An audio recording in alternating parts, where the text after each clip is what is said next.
What's it like knowing that the success of the property lies in my hands, pretty much? Okay. Those roles are so unsung. They are truly heroes. Their work is not as glamorous to people who don't understand operations, but truly they make a significant difference. The big team doesn't have a big team feel to it. I guess that's really what I'm trying to say, you know? It's a lot of people in numbers, but it's just people, right? And we're just here and supporting each other, and I'm fortunate enough to work with a lot of people that just kind of do the right thing. That's the reason why we have so much technology that we have, because all of that came from different people, from different areas, from different walks of life. And to continue to have that will not only make you better as a person, but makes a company better.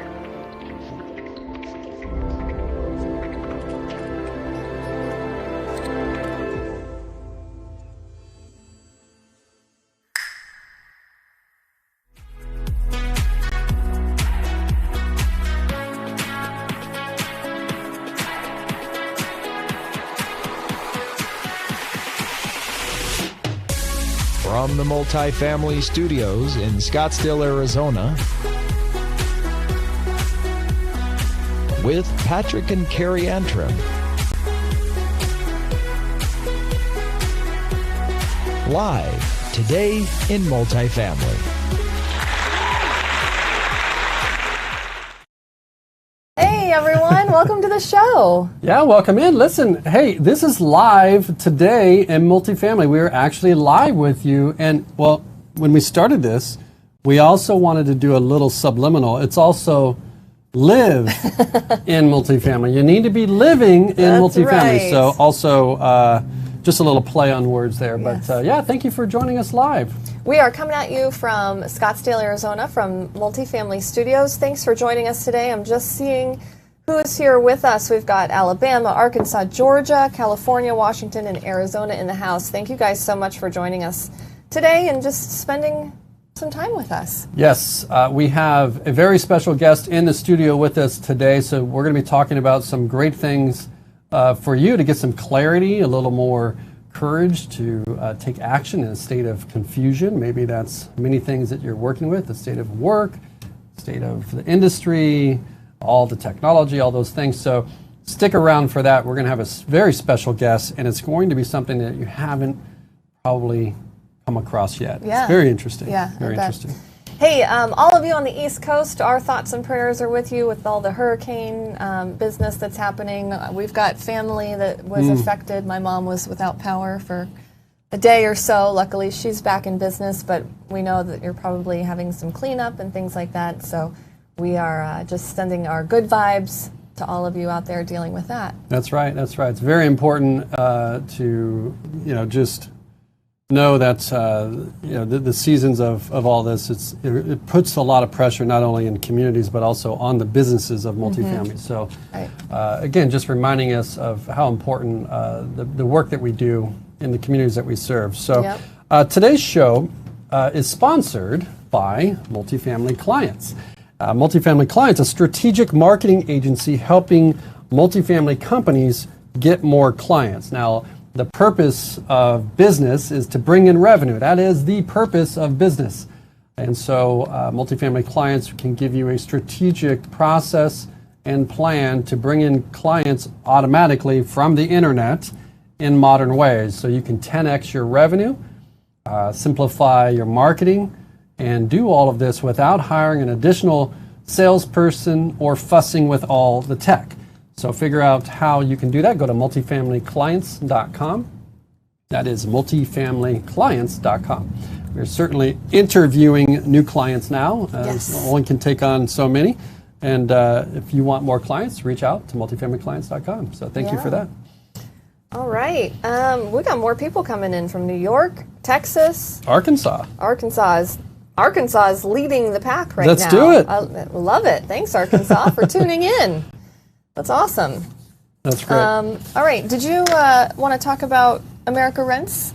Not yet. I want to just let you know who's sitting next to me. This is how about Carrie that? Antrim, Hi. our co-host my co-host, and also co-founder of Multifamily Women. That's right. And it's a joy to show up every day with you Thanks. as being my wife. Yes. Also delivering, we have alignment and clarity over how we want to work, the things we get to do together, and the types of businesses and people we want to support, and it's great to do it next to you. Well, thanks. So, I share those same sentiments. Yeah, so America Rents documentary, for those of you that haven't been following, AmericaRentsFilm.com, we're producing a whole brand of shows around renting in America, what that means to investors, what it means to on-site professionals, what it means to you.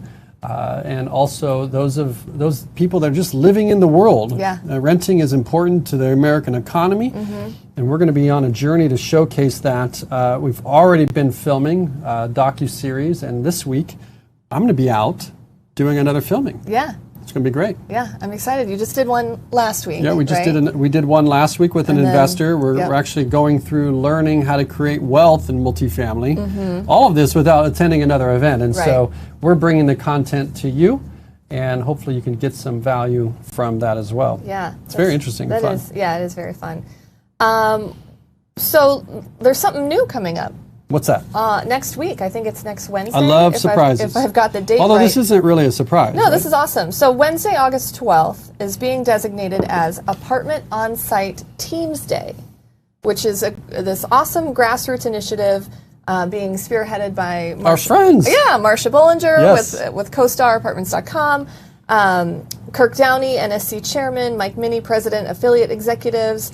So this is something you've probably been seeing it on Facebook and Sure. LinkedIn and all the social channels. It's really exciting. So get involved. Reach out to Marcia. She knows a lot about it. I've seen her posts, and she's really excited about this. She cares a lot about.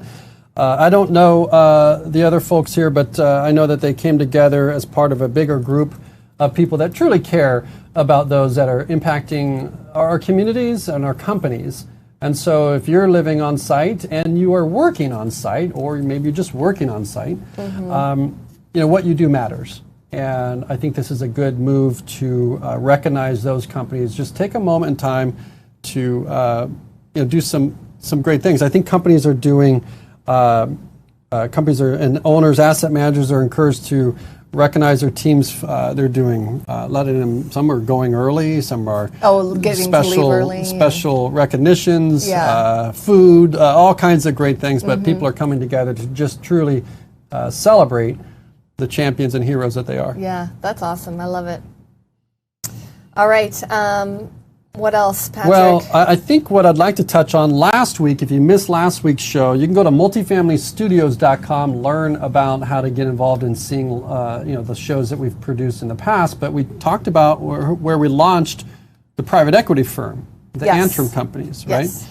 That's antrimcompanies.com, and we're going out and buying apartments, raising the capital, buying the apartments, and putting a strategic innovation plan in place to do things differently. We get access to a lot of great innovations, trends, and opportunities that come through our platform. And so now what we're going to be doing is we're going to be showing people how to create wealth through actually creating the wealth, right? So it's not a course. It's really documenting the journey of renting in America, but starting with buying the properties, interviewing the brokers, raising the capital, getting the deals done. And this week, I'm going to be talking to some of the top wealth advisors in the world. Yeah. In their studio, or not studio, we'll be taking our studio out and take you on a journey, right, to get involved. Now, maybe you're trying to level up your career. Maybe you're trying to get a better perspective on what's working in different markets. And so instead of going out and risking those things yourself, we can bring that content to you. So that's exciting for us. Think of it like HGTV, the home flipping shows, but actually the apartment. So for an apartment. HGTV is exciting. They've so many different shows, so many different things. You got the demo of the cabinets. They really dive deep. They'll pick one so it'll be like one aspect of it. So it's buying the perfect home. Right, that's the entire 30-minute show. Yeah. Or it's should I sell it, keep flipping, it? Fix or flip or whatever. And so they have all these different shows, but we're really going to go from start to finish. Yes, and here's the thing: the single-family home in these shows really are. I mean, they made a piece of real estate exciting. Yeah. But it doesn't. There's no parts to it. There's no people involved. Like with us, we're going to get into the brokers involved. We're getting the investors involved. We're getting the residents involved, the nurses, the hospitals, the planning commissions, the technology, the innovation, all the new robots building things, the flying drones and packages and I don't even know. There's a lot of moving parts. So there's a lot more story to be told. Yes. And over the years, people have been telling stories about multifamily, and sometimes these are not positive stories. So this is an approach to impact change in the world, get people excited about renting in America, and showing people that there's a new path of wealth in America. This is access to amazing amenities, a lifestyle, with the world of work shifting. Why would you own a home for 30 years? When you can live anywhere and work wherever you want now. So the idea of home ownership is changing. We're going to be documenting that and taking you on that journey. And I'm super excited. If you want to get involved, we're raising funds for the movie, the film, and the series. That's AmericaRentsFilm.com. We already have a lot of people on board to support that. That could be your property. Maybe you want me to come in or our team to come in and do a turnaround. Bringing in experts and designers and consultants and reposition teams, or maybe you have got a great story to tell. Let us know how you can get involved, or you're a sponsor and you want to be what BMW did to James Bond, the integration of products actually in action. If that's for you, reach out, AmericaRentsFilm.com. We would love to work with people that are doing some great things. So hey, real quick, I'm going to jump in here. Marcia heard us talking about her. She says, thanks so much for the shout out for Apartment Onsite Teams Day, 8/12/2020. Hashtag, this is very important, hashtag AP Teams Day. Did I miss that? It was written right here. Oh my goodness, it is so good for our industry. This is co-produced by Marcia, and thank you. That's a very important, probably the most important element of the whole campaign. Yeah, probably. So thank you, Marcia, for that. We love you. If you are, I'm not sure where you're joining us from. You might be on Facebook, LinkedIn.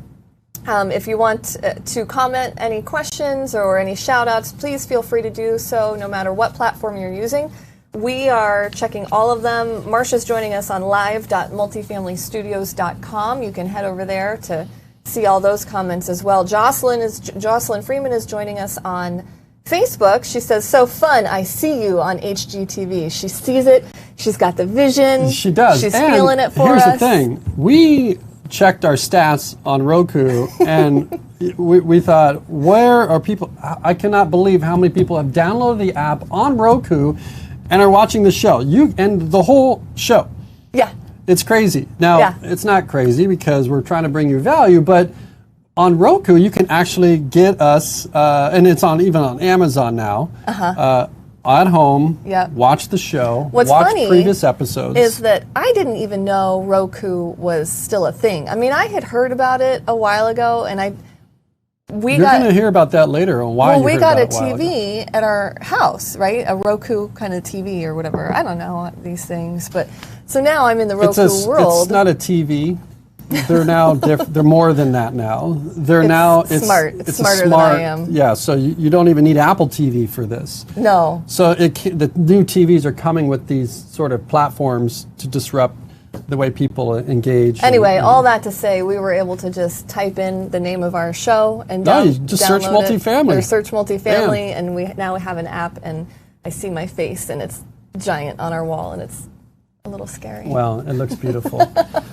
Listen, coming up just after this, we've got a great guest. We're talking about a state of confusion, working through that to leverage innovation for you and your business. Now, before we get to that, I want to talk about the best places to work because we are coming up the end of the program here. Yes, what's our deadline on that? It's coming up here soon, right? Next week is the deadline, but don't wait because there's a surge of registrations that come in. The program's amazing this year. It's going to be celebrated in entirely new ways. Yep.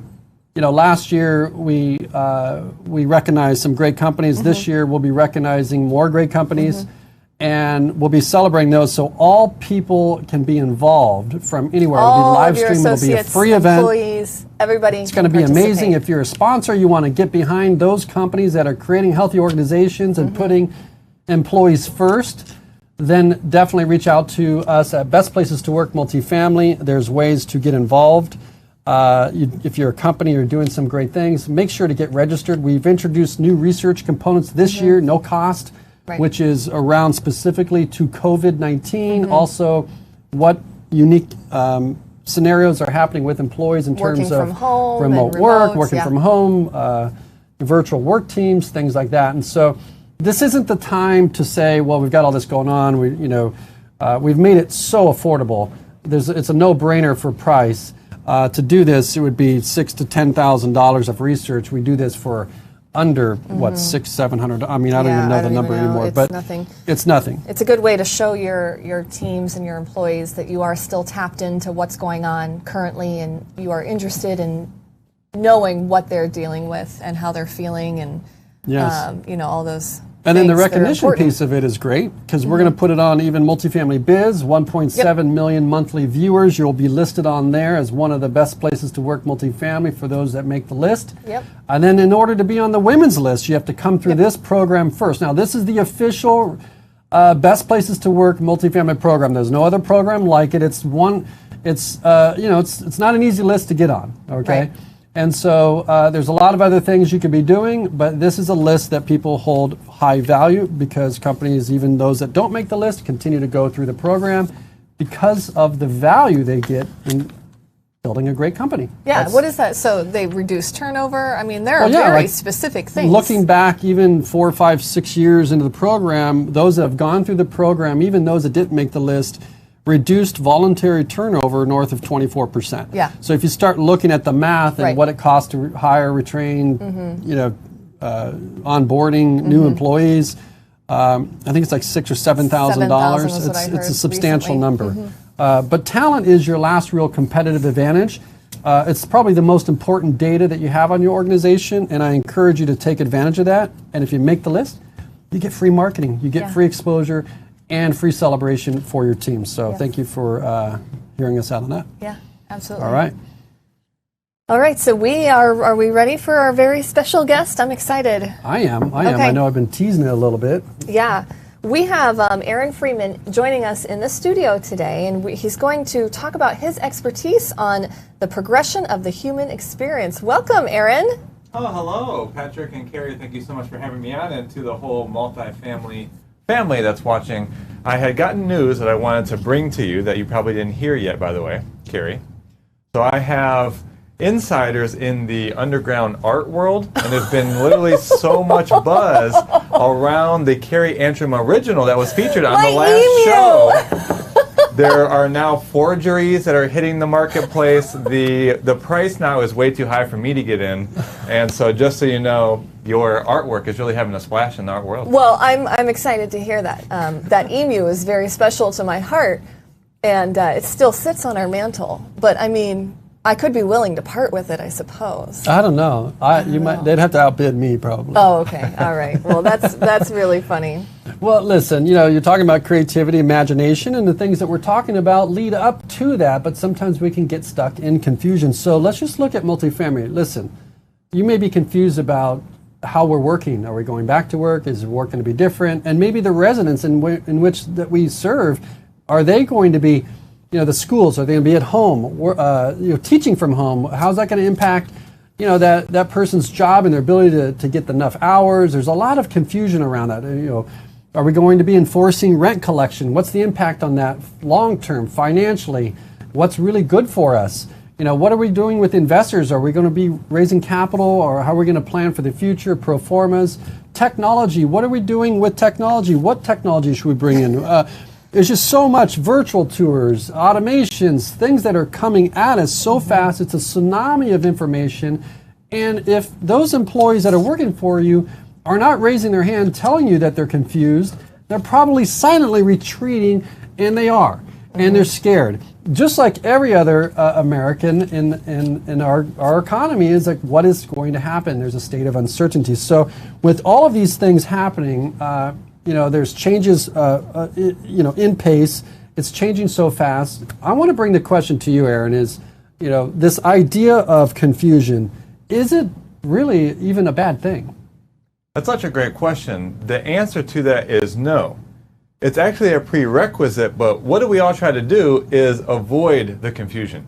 Try not to pay attention to it. We try to get over it as fast as we can, because how we feel about it, it's a state of disorganization, right? It's a state of lack of structure. And I would say even in our new society, and Patrick, you like this term of we're kind of moving from the phase of gurus, of, we still have like Instagram and media influencers, celebrities, or even being a leader, in which initially it seems like I have to seem like I have it together. I have to seem like I know what I'm doing, I have the structure, I know the actions, and you said the perfect word, certainty. Because even as your audience grows, maybe your team grows in multifamily, it's like, I'm the leader, I have to make sure I seem like I have this together. And that really seems like the main thing that has people, when confusion comes up, want to avoid it. And that's the main thing, right? Because how do you feel in confusion? I don't have it together. I'm going to look bad. I'm not adding value. People aren't going to trust me. I'm going to lose my audience. I'm going to lose my rents. My business might fail. So all of this does feel very uncertain. So it seems like confusion is the opposite of clarity when, think about it this way, it's just a prerequisite. It's necessary for you to gain clarity, but if you exit the game too early, you never get to clarity and you never get to imagination, which is where we're going to go. And so in that case, is there a retreat? You end up back in that state of confusion, you operate there longer? I mean, is it sort of, I know I've been through some tough times in my life, and it feels like there is some confusion.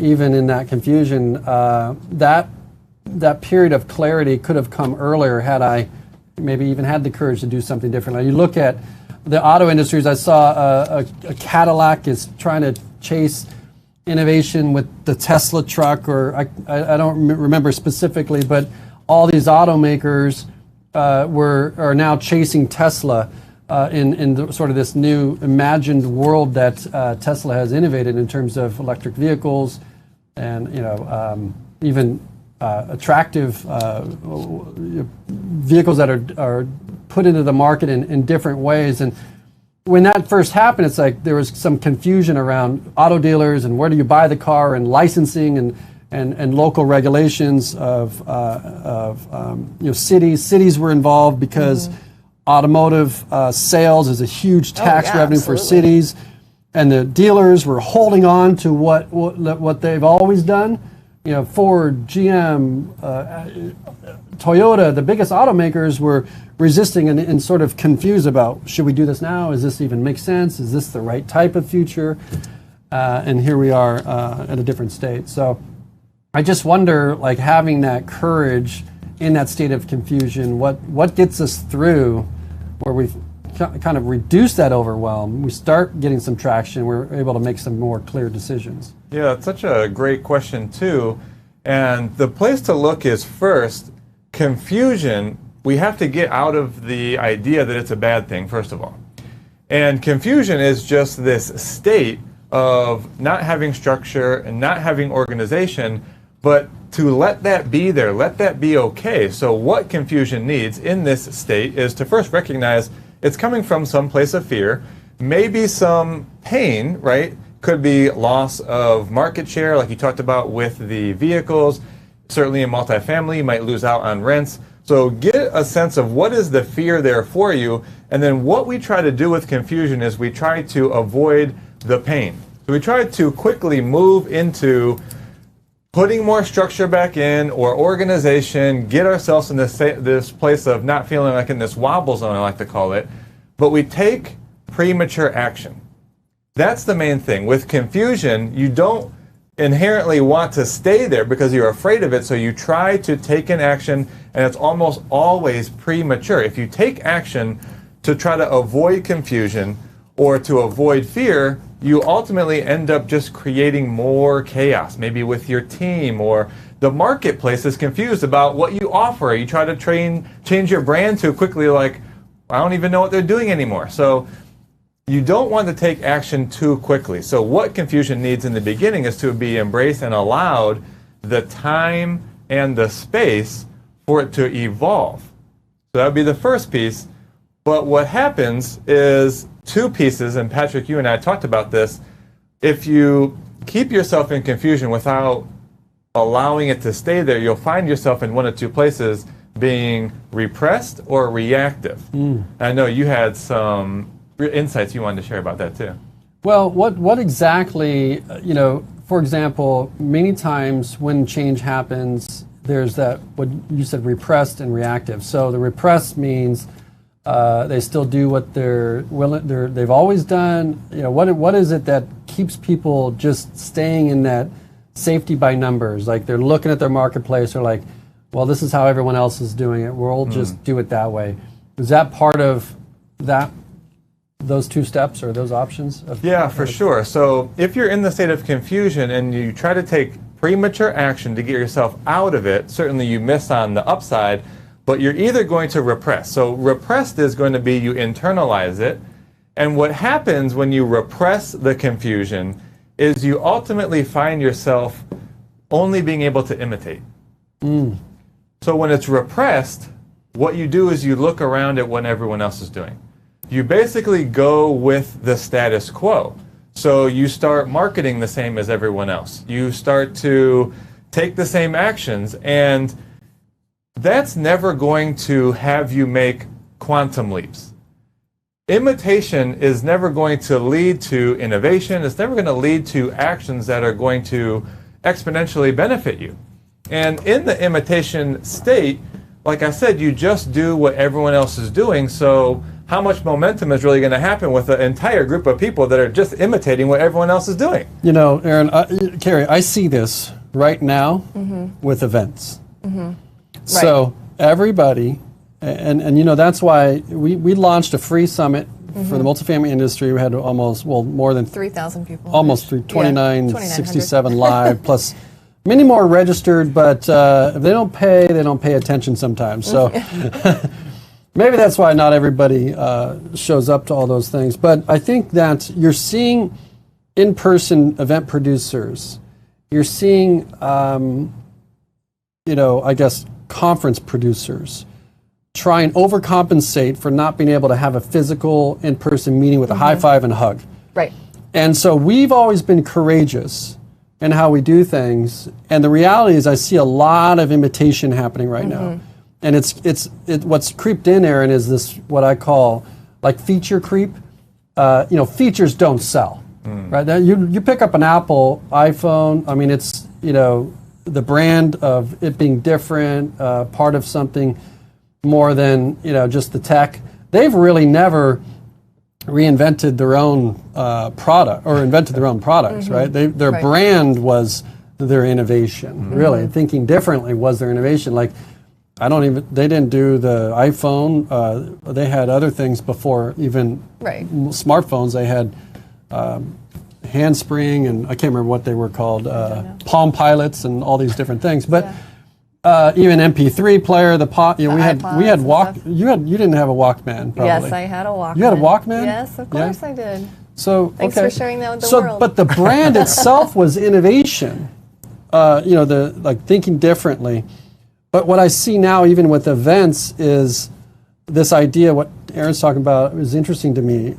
Where how do we try and get everybody to talk to each other in a meeting, in a Zoom, all these types of things? But the reality is, you look at the Academy Awards, Aaron, and Super Bowl. We've been doing virtual events for many, many years, and audiences have paid to be part of those. In fact, some of the highest level marketing and advertising positions have been in virtual events. Super Bowl is a virtual event, right? You have an audience, then you have a large audience virtually.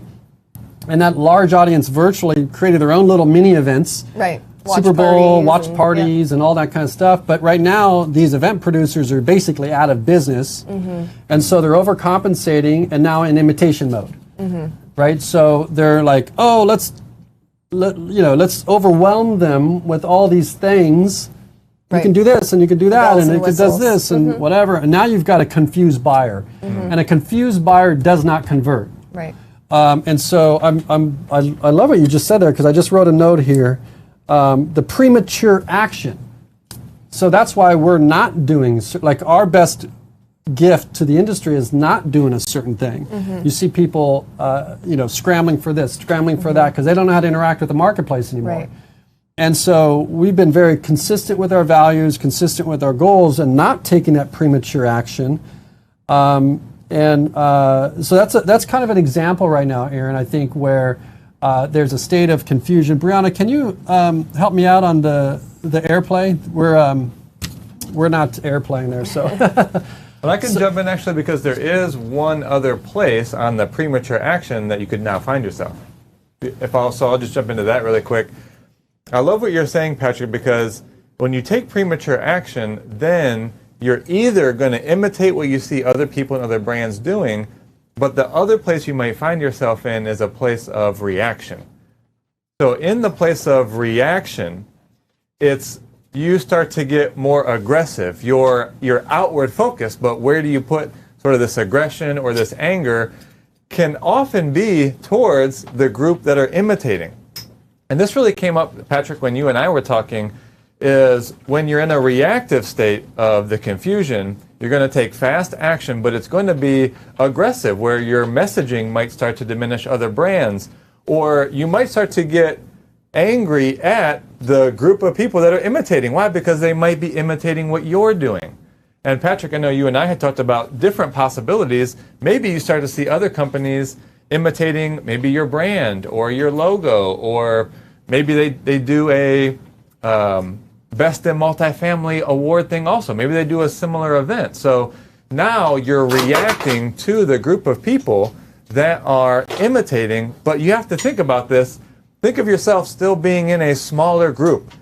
Here you are with this group of people that are either imitating, or the other people are reacting, getting angry at those that are imitating you, which you're just going around in circles. You're trying to get the same marketplace. You're not really innovating. Nothing's really happening. You're getting mad at each other. You're copying each other. And so that is really the only two options when you take the premature action, where now what you can do is start to move into, which is where we can take the next conversation, Carrie, is the imagination. How do we now move out of the premature action of reaction or just being a state of confusion and repressing into imagination?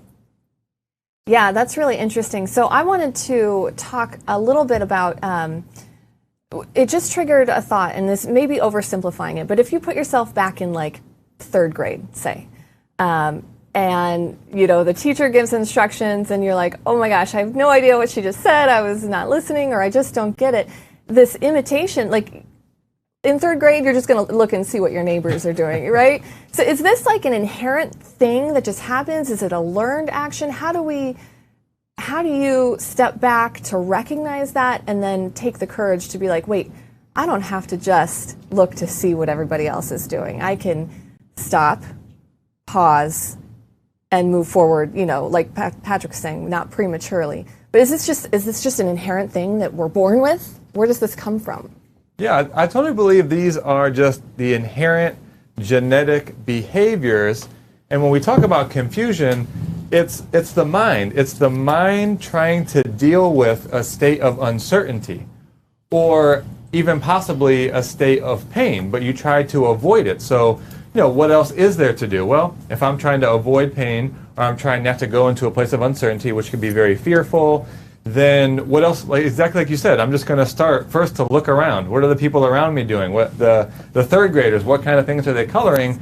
But then what else is left for you? More natural human nature in confusion is going to start to get mad at the other people that are copying them, right? So very inherent to this is how default human beings are going to respond to trying to avoid this state of confusion and uncertainty. We have a comment here from Rachel Kish. Hey, Rachel, thanks for tuning in. We're so glad you're joining us today. Rachel's part of our documentary. We love Rachel. She says, love this. Confusion is necessary and even helpful to the end of creating clarity.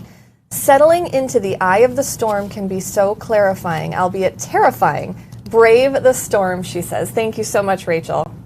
That's a great transition. Can we just go right to what's next? Go for it. I love that you said that, and you must be teeing up your audience to help us transition here.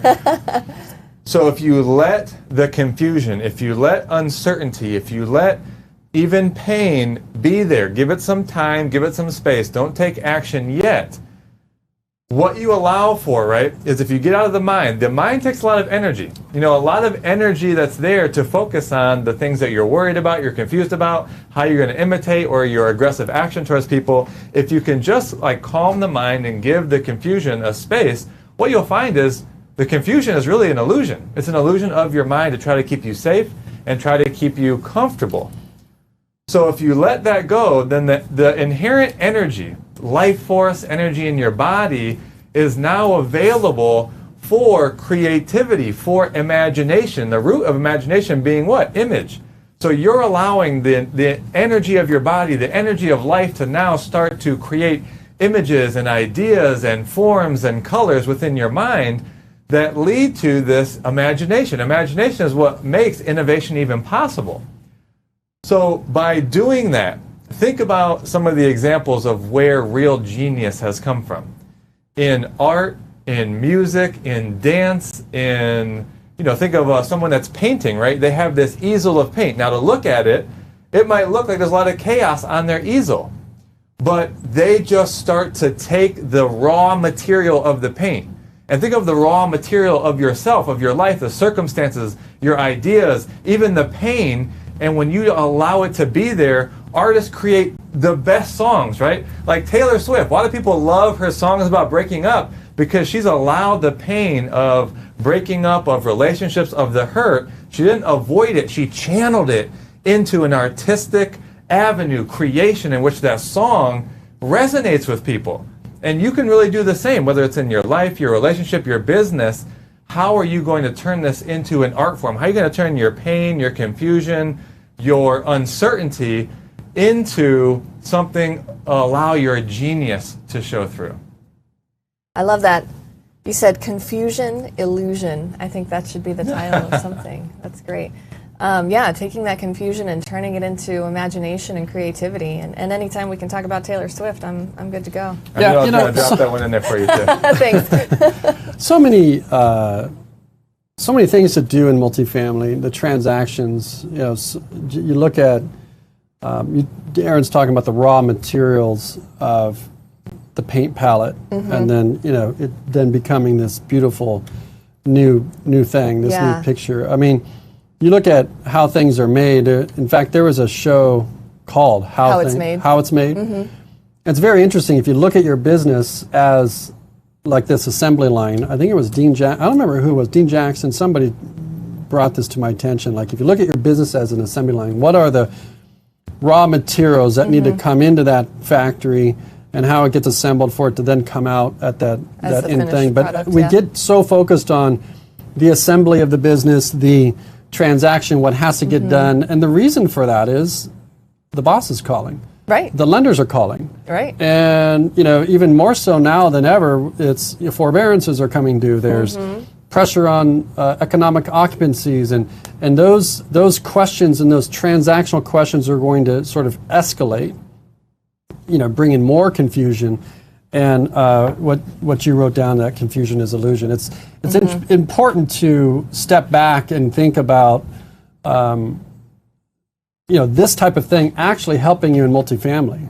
Right. It's I don't want to call it the soft skill stuff. That's probably overused, but maybe it's not the transactional information, the designation, the pro forma, the thing that gets you through. Maybe it's getting back, and what Aaron just said was make use of your brain for real solutions by getting out of that state of confusion. Well, and I think it's important to allow your teams or your people to experience that confusion, because like Aaron said, genius can be born from this confusion. And if you're not allowing them that space to work through it, or even kids or whoever, you have to have that time and that space to work through it, get the clarity, and then who knows, come up with something brilliant.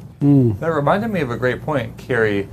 When we first think of the term imagination, we think of a little kid and we think of just the ideas that form. The imagination that we want to cultivate here is the imagination that is also the impulse to then act. Not premature act, but when you allow imagination, and some ways you could do that, right? You want to start to find just a creative outlet for the confusion. So that might look like drawing, writing, painting, singing, dancing, going out for a run. If you have a team, whiteboarding, right? You want to start to get this confusion out. It's going to look messy at first, but you start to just get it all out and available, and then the imagination will be an impulse to act. So that's one place people could stop themselves. If you are still trying to stay safe and you're trying to stay consistent and conform, you might get the idea, but it still takes massive courage and boldness to then take the action. Because imagine with, Carrie and Patrick, we've done here like whiteboard sessions at Event Lab Studios, and we've like painted this picture on the whiteboard. Like we don't know what all these things are. We're writing things over here and then over here and drawing these lines, and it looks confused.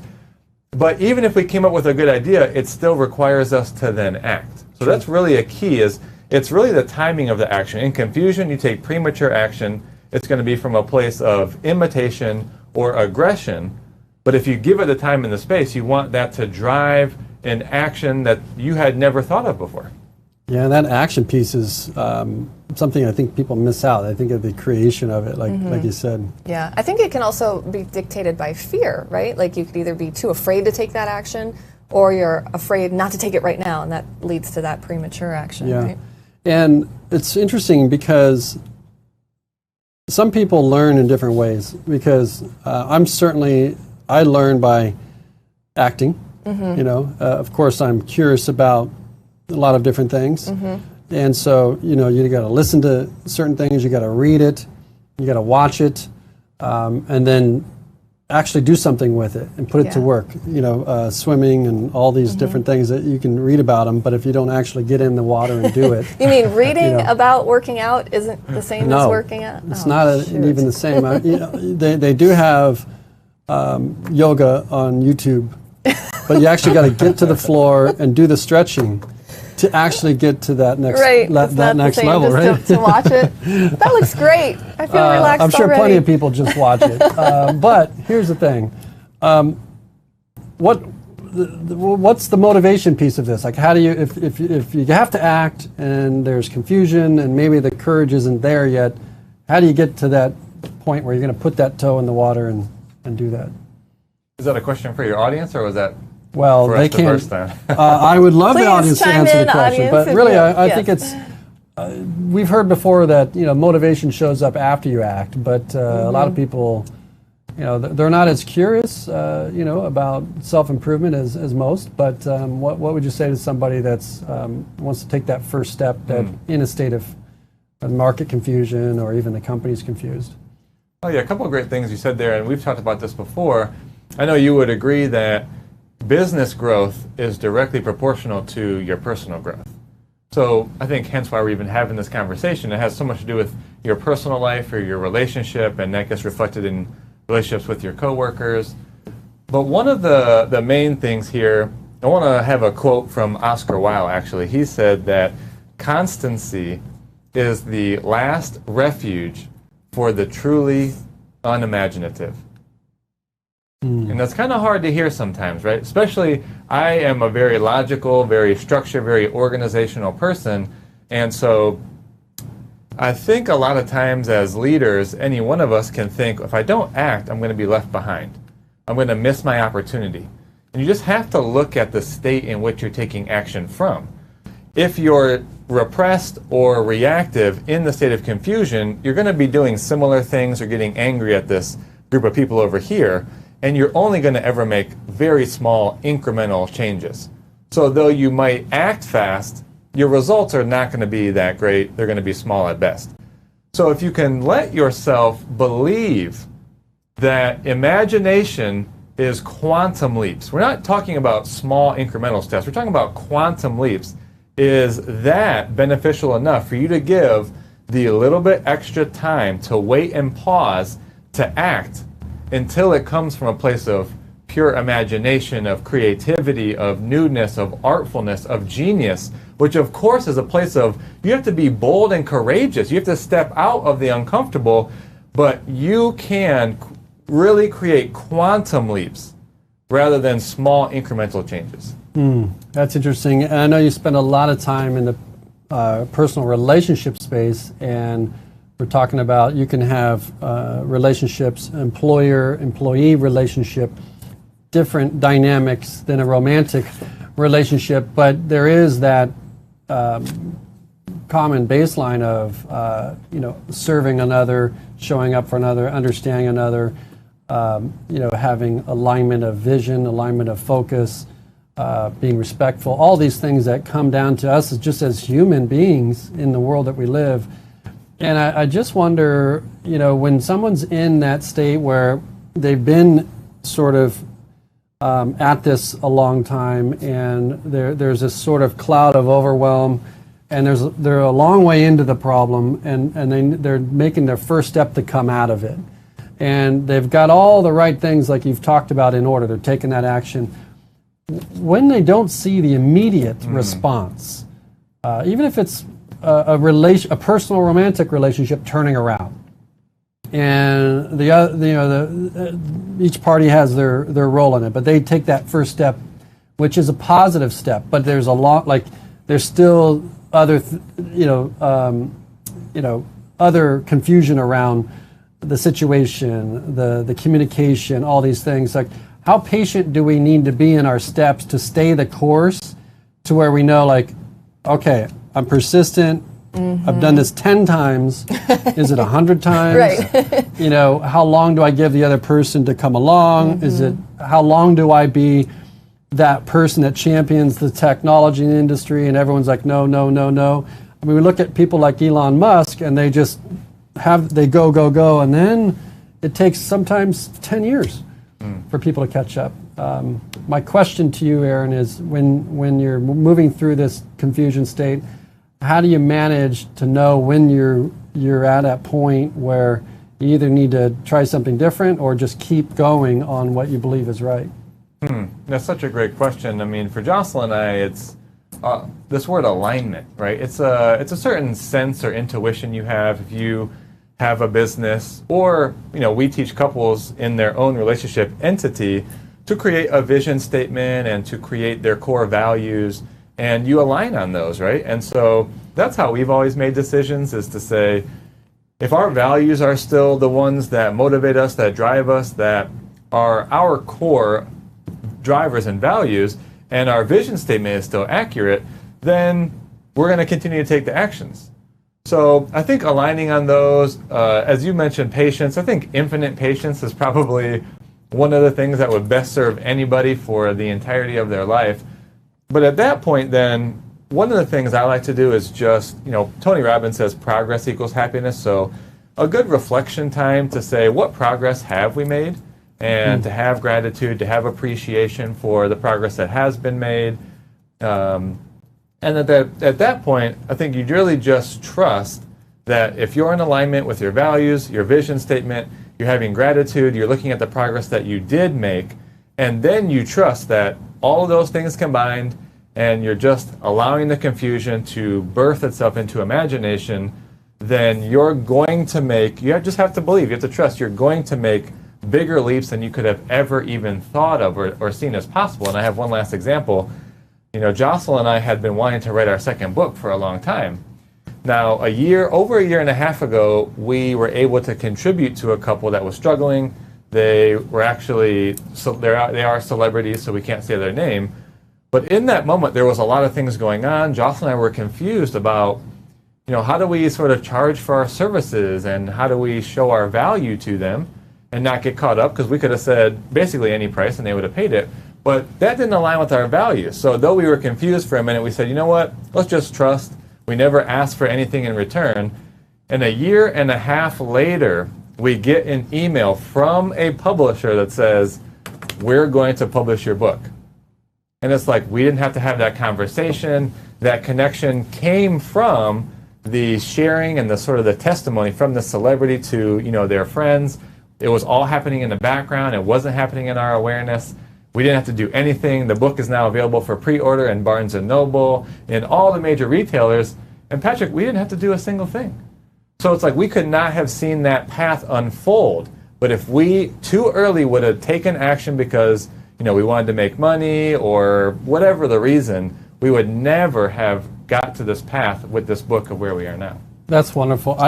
Carrie and I, working with you guys, got clear on our vision statement, which is powerful. Helps us, again, not, what did you say, not act prematurely and those things. For those of you that are watching and those of you watching on the replay, you head over to theargumenthangover.com, right? Is that the domain? Yeah, Aaron? that's right.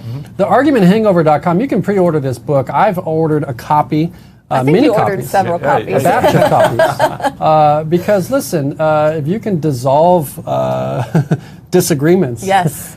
In the workplace and at home. I'm telling you, I love the Freemans. If you're just now joining us, we're here with Aaron Freeman, his wife Jocelyn, and he are the new power couple. That's the title of their first book, right? Yeah. We read that, and what I love the most about the Freemans is the fact that they teach actual skills. Right. And it's not just for your marriage, it's for any relationship. It could be with your coworkers, with your boss, with your kids, with your mother-in-law, I don't know, whoever you are in relationship with. They teach the actual skills that you can put into place to disappear disappointments. That's right. To set and say out loud clear expectations, all these different things. So that's why I am so glad that Aaron was here to join us today, because I think all of the things that he's talking about are easily intertwined in personal and business life. Yeah, and I don't know if Brianna can help us, but let's get theargumenthangover.com in the comments section. Let's link it up for those of you. Get that today. Like I said, I've already ordered our copies. We're excited to have that come out, because they're going to have a big launch around the release of that book, right? Yeah, tell us a little bit about that. So that book is actually releasing February 2nd, and in the meantime, we got some great bonuses. We're actually filming a mini course around the argument hangover right here at Event Lab Studios. We're actually doing that next week. So we're going to make that mini course available to everyone that pre-orders. We have a guide to debrief your conflicts so that you can have them be shorter and be less escalated. And we're also going to have, on the launch, we're going for the largest online Valentine's Day event ever to be hosted where? Event Lab Studios. We're going to have a chef and a recipe you can make with your partner. We're going to have music. We're going to dive into the argument hangover. We're going to really connect globally as this industry, or this momentum, this entity of relationships and marriages in the world. And we couldn't be prouder to have imagined this partnership with Event Lab Studios so that we can actually have our imagination be realized not only by us, but by couples around the world. Yeah, and you're showing up in times that we've all needed it most, so that's very important. Yeah. Well, we are coming up towards the end of our time here with our viewers. Any final thoughts, Carrie, do you have?